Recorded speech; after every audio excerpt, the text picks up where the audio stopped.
Hello বন্ধুরা, কেমন আছো সকলে? আশা করি ভালোই থাকবে। তো চলো, আমি আজকে চলে আসছি একটা নতুন মিনি ব্লগ নিয়ে, যেটা কি কিচেনে হবে আমার রান্না বাড়া। আজ সোমবার হচ্ছে, তো আমাদের ঘরে তো ননভেজ চলবে না। আমার হাজব্যান্ড অনেক স্ট্রিক্ট হচ্ছে, ননভেজ চলবেই না, তো ভেজ বানাতে হবে। হাজব্যান্ডও ঘরে ছিল না, আমিও মার্কেট থেকে কিছু আনিনি, তো ভাবলাম কি রান্না করি। তো ফ্রিজে দেখলাম কি কি সবজি আছে, তো একটা মিক্স সবজি বানাবো, মিক্স ভেজ। তো চলো, চলে এসছি আমি রান্নাঘরে। চলো দেখাই আমি কি করে। উম, সবাই তো বানাতে পারে, নো ডাউট, কিন্তু আমার প্রসেসটা কেমন আমি একটু শেয়ার করতে চাই তোমাদের সঙ্গে। তো চলো দেখাই আমি কেমন করে কি করে রান্না করছি ভেজ তরকারিটা। আর সবকিছু কেমন লাগলো আমাকে লাস্টে পুরো ভিডিওটা দেখবে, দেখে আমাকে জানাবে কমেন্টের দ্বারা। আর যদি ভালো লাগে একটা লাইকও করে দেবে, আর প্লিজ প্লিজ প্লিজ একটা শেয়ারও করে দেবে। এমন ভাবে পাশে থাকলে আমাকেও ভালো লাগবে, অনেক খুশি হব। তো চলো বন্ধুরা, স্টার্ট করি আমার রান্না বান্না। সব কাটতে হবে, ধুতে হবে, বসাতে হবে। আমার আবার আজকে মিটিং আছে, একটার সময় ক্লাবে যেতে হবে, সব সেরে। তো চলো বন্ধু, স্টার্ট করি। চলো কেমন করে করি আমি তোমাদের দেখাচ্ছি, চলো আসো। তো চলো দেখো বন্ধু, এই যে শালগম নিয়েছি, এই যে বেগুন নিয়েছি, এই যে একটু মূলা আছে, এই যে গাজর আছে, আর একটু আলু কেটে নিয়েছি। কেন কি মিক্স ভেজে আলু না থাকলে তরকারিটা কেমন যেন ভালো লাগে না, পাঁচশো পাঁচশো লাগে। তো চলো, কড়াইটা দিয়ে দিলাম গ্যাসের উপরে, গ্যাসটা চালু করে দিলাম। এখন একটু কড়াইটাকে গরম হতে দিই, তারপরে একটু তেল দিয়ে দিলাম। আমি সরষের তেল দিয়েই রান্নাটা করি, কেন কি আমাকে নাহলে ভালো লাগে না, সরষের তেল দিয়ে রান্না করলেই ভালো লাগে। একটু তেজপাতা দিয়ে দিলাম, এখন একটু জিরা ফোড়ন দিয়ে দিলাম।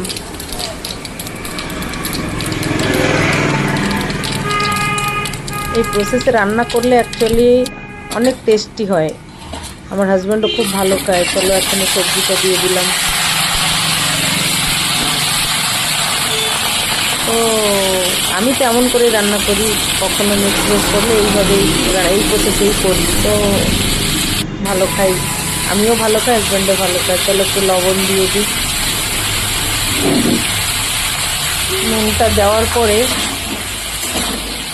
একটু তরকারিটাকে ঘেটে একটু 5 মিনিটের মতো ঢেকে রেখে দিই।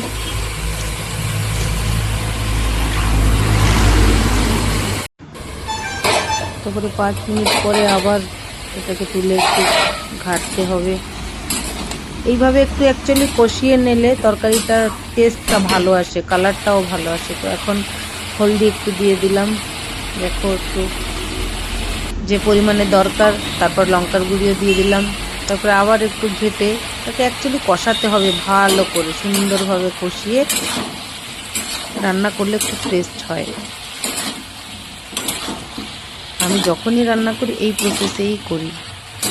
এর মধ্যে আরও কিছু দিলে ভালো হয়, কিন্তু এতটুকু সবজি ছিল, এই কটা আইটেম ছিল, তো যা ছিল সব কেটে মিশিয়ে নিলাম। আবার একটু ঢেকে দিলাম। আর এখন একটু অ্যাকচুয়ালি যখন কষিয়ে জলটা দেবে, জলটা গরম করে দিলে আরও ভালো হয়। ঠান্ডা জল দিলে সবজিটা কেমন যেন হয়ে যায়। তো ভালো করে বারবার খুলে নাড়তে হয়, কেন কি লেগে যাবে তলে, আবার একটু লেগে গেলে দাগ হয়ে গেলে আবার তরকারির টেস্ট খারাপ হয়ে যাবে। তো একটু ঘেটে জলটাও গরম হতে দিলাম একটু। এখন জলটা গরম গরম হয়ে গেলে তখন আবার দিতে হবে, জল দিলে তারপরে ফুটিয়ে নামাতে হবে। তো আবার একটু ঢেকে দিলাম বন্ধুরা, দেখো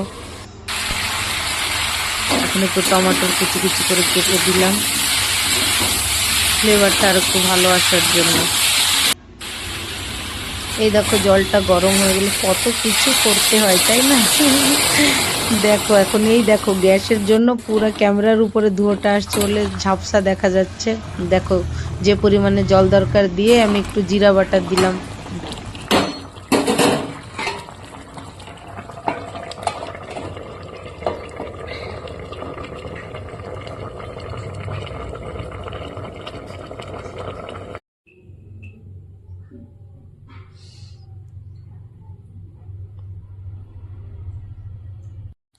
তো বন্ধুরা দেখলেই তো কেমন করে আমি রান্না করলাম মিক্স ভেজটা।